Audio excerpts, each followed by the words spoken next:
Sempre alerta, eu sou Lorena da Patrulha Fênix, do grupo Escoteiros do Ar, Ubuntu. E hoje eu vou fazer Mecânica Aérea nível 2. Mecânica Aérea tem 9 itens e eu vou estar fazendo 6. Eles são o item 1, o 2, o 4, o 5, o 6 e o 8. No item 1, eu tenho que explicar o princípio da sustentação da asa segundo o princípio de Bernoulli.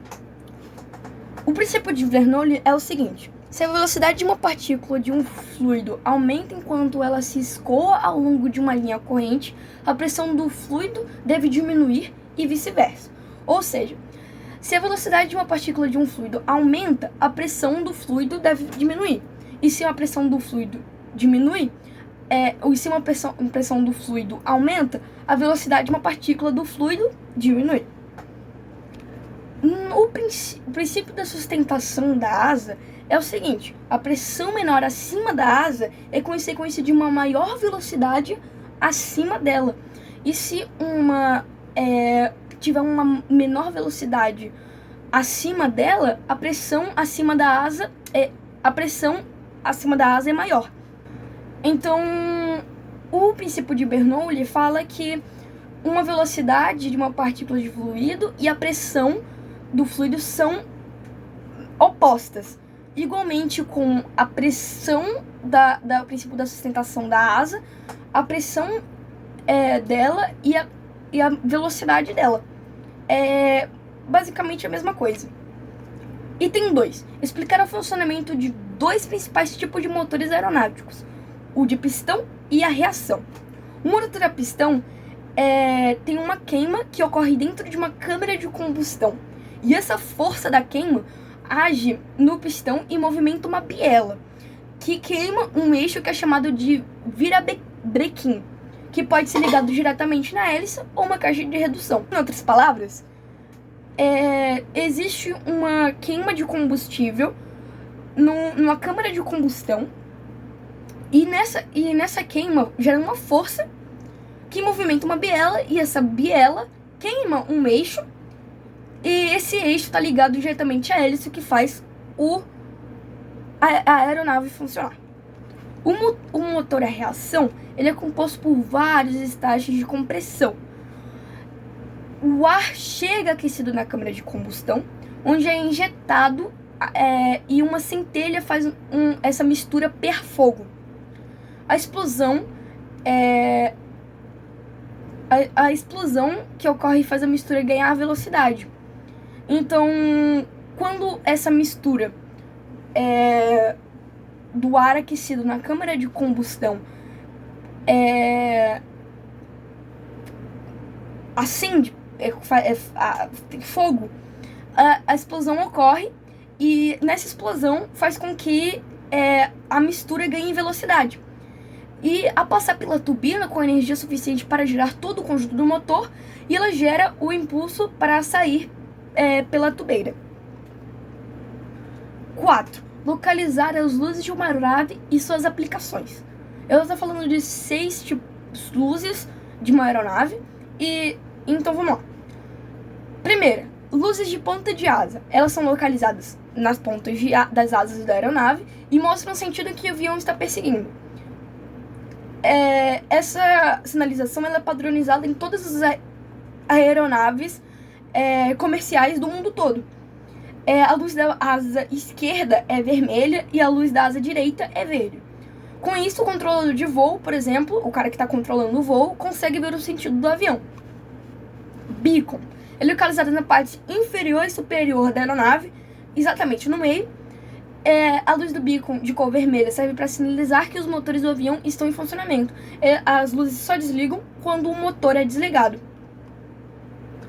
Luz traseira. Ela sinaliza a cauda da aeronave. É de cor branca, serve também para calcular o tamanho da aeronave, medindo-se a distância entre ela e o beacon, que se localiza bem no meio do avião. Luzes de motores. Servem para iluminar os motores. Em caso de algum incidente, como colisão com pássaros e outras coisas, o piloto utiliza a iluminação para observar o funcionamento dos motores. São localizadas nas partes laterais da fuselagem, que são brancas ou amarelas. Luzes de aterragem, presentes no trem de pouso, que eu já vou explicar o que são trem de pouso, ou nas asas da aeronave. Essas luzes iluminam o solo enquanto o avião trafega na pista. Auxilia também o piloto durante a decolagem e aterrissagem. A de cor é branca ou amarela, que auxiliam muito a enxergar. Geralmente, iluminação é branca ou amarela. E o strobe são luzes brancas que piscam semelhante a um flash de câmera fotográfica. Podem ser vistas a quilômetros de distância. Estão presentes em algumas aeronaves das pontas das asas e também na parte traseira. E é isso. Item 5. Citar as classificações do trem de pouso, explicar as vantagens e desvantagens, além de descrever os 3 tipos de trens de pouso existentes. Existem 3 tipos de trem de pouso. Na verdade, existem 4, mas os outros a gente não encontra muito porque são de hidroaviões. O trem de pouso fixo. Como o próprio nome já diz, eles são fixos e não são recolhidos. Uma grande desvantagem dele, por não ser recolhido, ele gera uma pequena instabilidade no voo.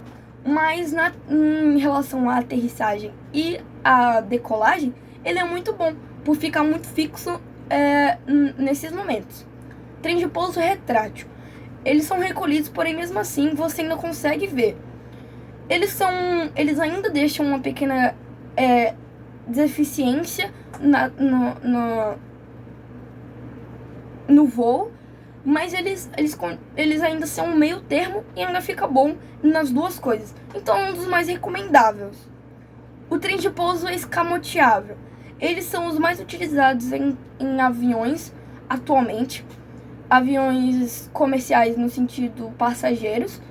E eles, após serem recolhidos, eles não ficam visíveis e eles ajudam muito na aerodinâmica do avião, diferente dos outros 2 tipos de trens de pouso.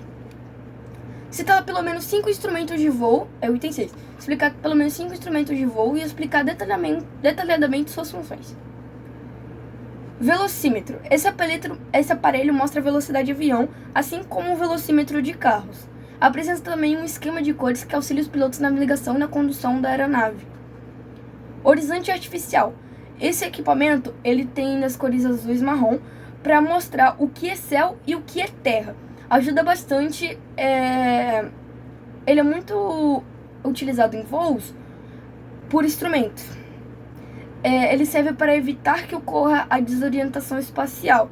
Graças ao seu uso, evita-se acidentes em voos de visibilidade zero, como por exemplo em voos com lugares nublados ou em chuva, algo do tipo. Indicador de curva. Serve para coordenar as curvas. O piloto deve deixar sempre a bolinha do equipamento no centro, mesmo durante uma curva. Altímetro. É um equipamento com marcação feita com centenas de pés e tem um ajuste baseado em polegadas de mercúrio.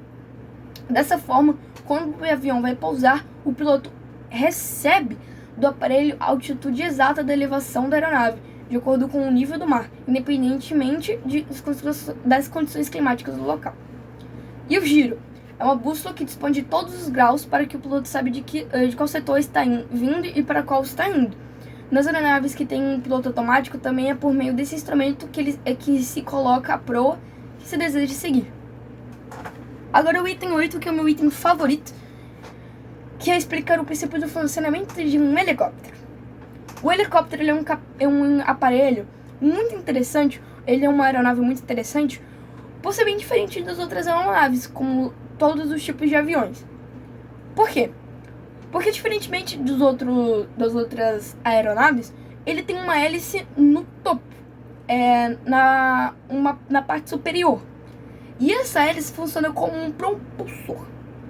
Quando o motor é ligado, a hélice principal, que é a hélice de cima, a hélice na parte superior, impulsiona o ar para baixo.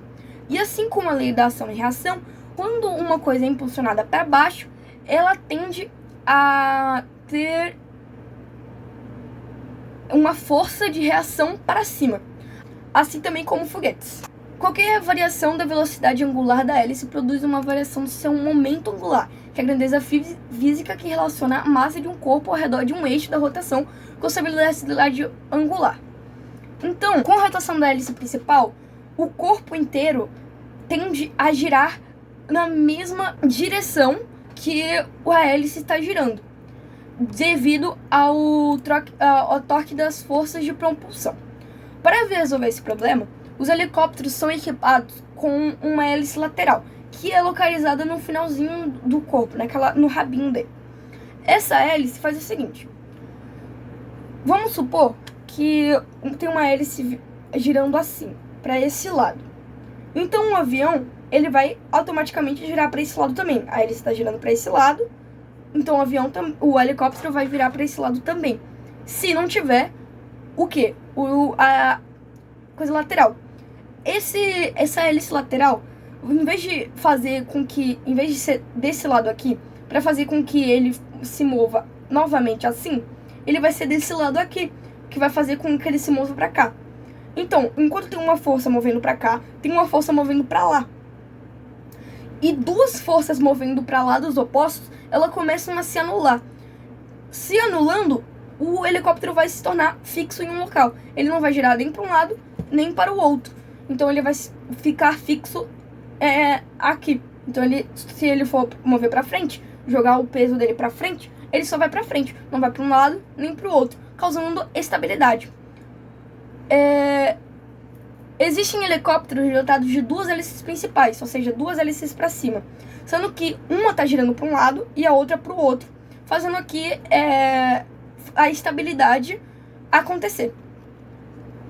Porque uma está girando para um sentido e outra para o outro, então elas se anulam novamente. Então, essa aqui é a especialidade mecânica aérea nível 2. Sempre alerta e tchau!